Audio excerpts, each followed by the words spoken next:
तो पिछले साल आईबी का एक बढ़िया सा क्वेश्चन, शराब से भरे पीपे से पहले 108.75 लीटर शराब निकाली जाती है और उसकी जगह पानी भर दिया जाता है। इस मिश्रण में से 87 लीटर शराब निकाली जाती है और उसकी जगह पानी भर दिया जाता है। अब पीपे में शराब और पानी का अनुपात जो है वो 3:2 है। शुरुआत में पीपे में कितने लीटर शराब थी, ये क्वेश्चन पूछा गया। नॉर्मली इस क्वेश्चन को आसान फॉर्मेट में से पूछा जाता है, हर बार बराबर मात्रा निकालते हैं और फिर यहां पर आपको एक रेशियो दिया होता है, आप आराम से कैलकुलेशन करके सॉल्व कर लेते हैं। जब ये वैल्यू सेम निकाली जाती है या अलग अलग भी निकाली जाती है तो वैल्यू इतनी कैलकुलेटिव नहीं दी जाती, कैलकुलेशन बचाई जाती है। बट इस एग्जाम में, आईबी के एग्जाम में टफ वैल्यू पूछी गई थी। आपको इसका फॉर्मूला पता होता है, क्या होता है? रिमेनिंग क्वांटिटी यानी कि बची हुई मात्रा निकालने का जो आपका फॉर्मूला होता है वो होता है x1 minus t by x की पावर n। इतना तो आपको बताइए। x जो है वो वास्तविक मात्रा यानी कि इनिशियल क्वांटिटी होती है, t जो है वो क्वांटिटी टेकन आउट, कितना पार्ट आपने निकाल लिया वो होता है, n जो होता है वो कितनी बार निकाला है वो होता है। ठीक, अब अगर अलग अलग मात्रा निकालेंगे तो ये फॉर्मूला कैसे लगेगा समझिएगा। और दूसरी चीज, यहां पर आपको बची हुई शराब और पानी का अनुपात दे रखा है, तो ऐसे केस में जब इस टाइप का क्वेश्चन आपका आता है तो आप क्या करते हो, इनिशियल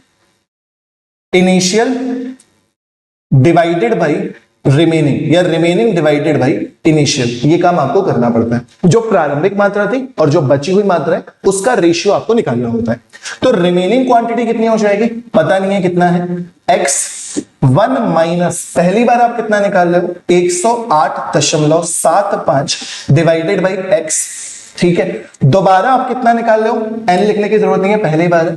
उसके बाद आप कितना निकाल रहे हो 87 अपॉन x, क्योंकि मात्रा तो फिर से टोटल x ही हो जाएगी ना, डिवाइडेड बाई x, बची हुई मात्रा रिमेनिंग क्वांटिटी, रेशियो कितना 3/5। 3/5 कैसे आ गया सर, यहां तो 3:2 दिया है बेटा, इसलिए क्योंकि 3 जो है वो बची हुई मात्रा है और हमने रेशियो किससे निकाला है, इनिशियल से, प्रारंभिक मात्रा। तो प्रारंभिक मात्रा तो टोटल होगी ना, उसमें 3 शराब है और 2 पानी है, टोटल मात्रा कितनी होगी 3 2 5। इतनी बात समझ में आ गई।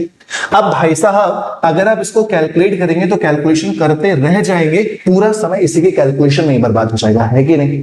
तो आपको ऐसा ऑप्शन ढूंढना है जो 108.75 और 87 दोनों से विभाजित हो जाए। अगर दोनों से विभाजित होता है तो वही आंसर आ रहा होगा, क्योंकि यहां पर आपका x कटना चाहिए, उसी से तो कुछ पार्ट आप निकाल लो। तो आप इस क्वेश्चन को करेंगे ऑप्शन से।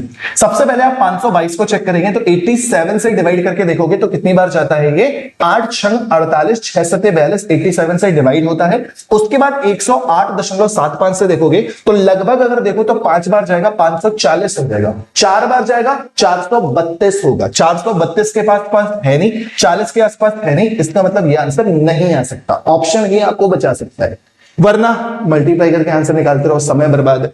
दूसरा ऑप्शन 348, इसको चेक करोगे तो 3 बार, 8 3 24, 324 डिवाइड नहीं होता, इसकी भी कहानी खत्म। 470 को चेक करोगे तो 4 बार, 432 के आसपास जाएगा। 470 भी विभाजित नहीं होता। 435 को डिवाइड करके देखो तो 432 से थोड़ा सा ज्यादा, 0.75 का 4 गुना कितना होता है, 3 ही तो होता है, तो बिल्कुल विभाजित हो जाता है। 435 जो है वो 108.75 से 4 बार डिवाइड हो जाता है और 87 से भी 8 से डिवाइड करोगे 5 बार विभाजित हो जाता है। तो आंसर केवल और केवल कौन सा आ सकता है, ऑप्शन नंबर डी। इस क्वेश्चन को ऑप्शन से ही कर पाएंगे, अदरवाइज कैलकुलेशन में आपको पूरा ये कैलकुलेट करके बहुत ज्यादा समय बर्बाद हो जाएगा। समय तो बचाना है। ठीक, क्लियर हो गया। 20 क्वेश्चन टोटल, 60 मिनट में 100 क्वेश्चन, 20 क्वेश्चन मैथ्स के, कुछ आसान कुछ टफ। तो ये वाला टफ कैटेगरी में रख सकते हैं, पिछले साल का इंपॉर्टेंट क्वेश्चन। क्लियर हो गया, मजा आया, गुड।